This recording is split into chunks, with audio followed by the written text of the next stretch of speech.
इस प्रकार के वर्गमूल जो n बार वर्गमूल है, यहाँ से देखेंगे रूट है n बार दिया हुआ है और अंदर जो भी संख्या होगी हम ले लेंगे। सबसे पहले x, देखिए x ले लेंगे। उसके बाद करणियों की संख्या हम गिन लेंगे 1 2 3 इस तरह से n बार है, तो 2 के पावर n हो जाएगा -1 बटे फिर 2 के पावर n। ये आपको याद रखना है, ठीक है। x का पावर है, ये पूरा का पूरा क्या होगा, x का पावर। x क्या है, अंदर की संख्या, n क्या है, टोटल करणियों की संख्या है। तो इसका प्रयोग करके हम चलिए देखते हैं कैसे प्रश्न को बनाते हैं। बहुत इंपॉर्टेंट प्रश्न है, हमेशा परीक्षा में आते रहते हैं। चलिए हम देखते हैं कि इस प्रकार के करणियों की संख्या का मान हम कैसे ज्ञात करते हैं। देखिए n बार दिया हुआ है, तो इसका फार्मूला इस प्रकार। सबसे पहले यहाँ देख लीजिए कुल करणियों की संख्या कितनी है, n बराबर 4 है, ध्यान में रखना। तो 7 है, 7 के पावर फिर 7 के पावर और फिर 2 के पावर कितने करणियों की संख्या 4, फिर -1 फिर 2 के पावर 4। अब इसको हम हल करते हैं। 7 के पावर 2 के पावर 4 बराबर कितना हो जाएगा, 16 हो जाएगा। 2 के पावर 4, 16 माइनस 2 के पावर 4 बराबर 16, ठीक है। तो 7 के पावर 16 में से 1 जाएगा, 15/16, यही आपका उत्तर हो जाएगा। 7 के पावर 15/16 यानी इस करने का मान हो गया 7 के पावर 16। इसी प्रकार के इस प्रश्न को हम बनाएंगे। करणियों की संख्या कितनी है, 1 2 3 4 5। तो n बराबर कितना है करणियों की संख्या, 5 आपको ध्यान देना है। तो आप 2 के पावर 5 -1 बटे 2 के पावर 5 हल करते हैं। फिर 2 के पावर 5 कितना हो जाएगा, 32 -1 बटे 32। तो यानी 2 के पावर 32 में से 1 जाएगा तो बचेगा 31/32, यानी इसका आंसर है 2 के पावर 31/32, यही आंसर होगा। अब यहाँ इस प्रश्न को आप देखते हैं।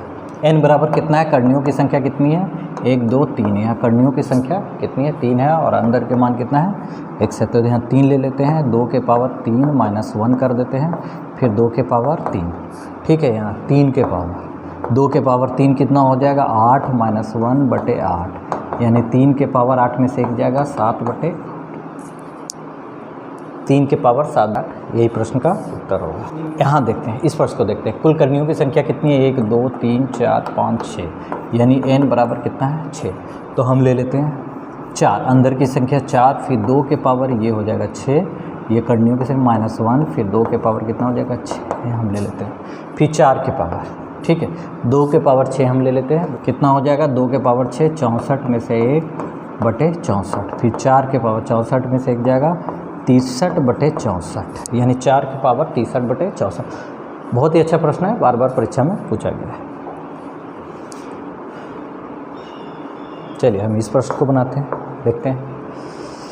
दिए गए संख्या का मान कितना होगा, एसएससी में पूछा गया है। यहाँ करणियों की संख्या n बराबर कितना है, 1 2 3 4 5, और अंदर की संख्या कितनी है, 2। तो हम ले लेते हैं 2, फिर 2 के पावर कितना है, ये 5 -1 बटे फिर 2 के पावर 5 हम ले लेते हैं। तो 2 के पावर 5 कितना हो, यहाँ हो जाएगा 32 -1 बटे 32, फिर 2 के पावर 32 में 1 जाएगा 31/32। यहाँ देखिए 2 के पावर 31/32, 31/32 कहाँ है, बी इज राइट आंसर।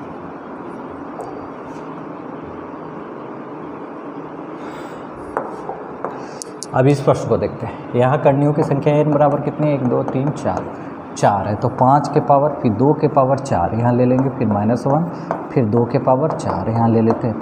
2 के पावर 4 कितना होगा, 16, कितना हो जाएगा, 16 -1 बटे 16, यानी अंदर की संख्या 5, 16 में से 1 जाएगा, तो आपका हो जाएगा 15/16।